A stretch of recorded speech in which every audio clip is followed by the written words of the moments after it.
সুপ্রিয় শিক্ষার্থী বন্ধুরা, তোমরা সবাই কেমন আছো? আশা করি তোমরা সবাই ভালো আছো। এই ভিডিওতে অষ্টম শ্রেণীর বাংলা বইয়ের 125 পৃষ্ঠা কবিতা পড়ি নিয়ে আলোচনা করবো। যারা চ্যানেলটি সাবস্ক্রাইব করেন তাদের সাবস্ক্রাইব করে রাখো, তোমাদের অনেক উপকার আসবে। তোমরা এটা অবশ্যই মনোযোগ সহকারে করবে। তোমরা যেখানে স্বাদ দেখেছি জীবনানন্দ দাশ, তোমরা এগুলো অবশ্যই মনোযোগ সহকারে পড়বে। তারপর দেখো শব্দের অর্থ আছে, তোমরা শব্দের অর্থগুলো পড়বে।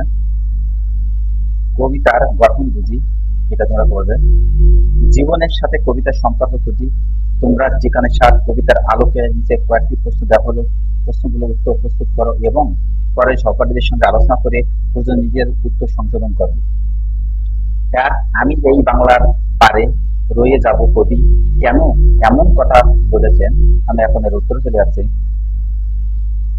আমি এই বাংলার পারে রয়ে যাব কবি এ কথা বলেছেন কারণ তিনি বাংলাদেশের প্রাকৃতিক সৌন্দর্যকে ভালোবাসেন, তাই সবাই এ দেশ ত্যাগ করলেও তিনি এদেশের রয়ে যেতে চেয়েছেন। তিনি ভোরের বাতাস কাঁঠাল পাতা ঝরে পড়া দেখতে চেয়েছেন, সন্ধ্যাবেলায় শালিকে হিজল বনে লুকানো দেখতে চেয়েছেন, গৃহবধূর হাঁস ধরে নিয়ে বাসায় ফেরা, তারপর কুয়াশার ভিতরে নিরুদ্দেশে হারিয়ে যাওয়া দেখতে চেয়েছেন।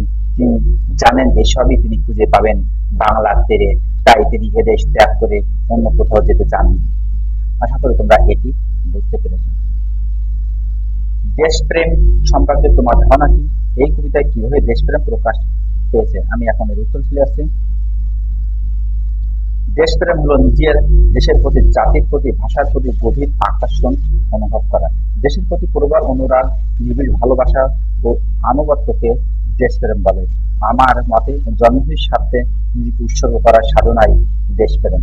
এই কবিতায় বাংলাদেশের প্রকৃতির প্রতি ভালোবাসা প্রকাশের মাধ্যমে কবি দেশপ্রেম প্রকাশ পেয়েছে। তার প্রাকৃতিক সৌন্দর্যকে ভালোবেসে কবি আমৃত্যু এদেশে রয়ে যেতে চেয়েছেন। আশা করি তোমরা এটি বুঝতে পেরেছ।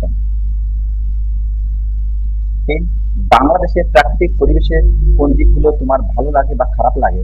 আমি এখন এর উত্তর চলে আসছি। ষড়ঋতুর দেশ বাংলাদেশ, প্রাকৃতিক সৌন্দর্য এক অপ্রতিম মেলাভূমি। এদেশের সবুজ বনানী, নদ নদী, পাহাড় পর্বত, বিস্তীর্ণ সমুদ্র সৈকতের দিকে আমার চোখ জুড়িয়ে যায়। এদেশে 12 মাসে 6টি ঋতু অন্যান্য বৈশিষ্ট্য নিয়ে আগমন করে এবং অনাবিল সৌন্দর্য উপহার দেয়। প্রতিটি ঋতুকে প্রকৃতির পরিবর্তন হয়, ক্ষণে ক্ষণে আকাশের রং বদলায়। প্রকৃতির এই পথ পরিবর্তন আমার হৃদয় আনন্দে ভরিয়ে তোলে। গ্রীষ্মের প্রচন্ড রোদের সঙ্গে ছাতিমের স্নিগ্ধ ছায়া, বর্ষার হৃদয় আকুল করা বর্ষণ, শরতের স্নিগ্ধ সাদা কাশফুল আর নীল আকাশের হেমন্তের নতুন ফসলের গন্ধ, নবান্ন উৎসব, শীতের রিক্ততা, পিঠে পুলি খাওয়ার ধুম আর বসন্তের ঝিরিঝিরি বাতাস আর রঙিন প্রকৃতি আমার এই দেশের প্রকৃতির প্রতি ভালোবাসা বহুগুণে বাড়িয়ে তোলে। আশা করি তোমরা এটি বুঝতে পেরেছ। তোমরা যেখানে সাত কবিতার বৈশিষ্ট্য, এটা অবশ্যই মনোযোগ সহকারে করবে। তাহলে আজ এই পর্যন্ত। Thank you everyone.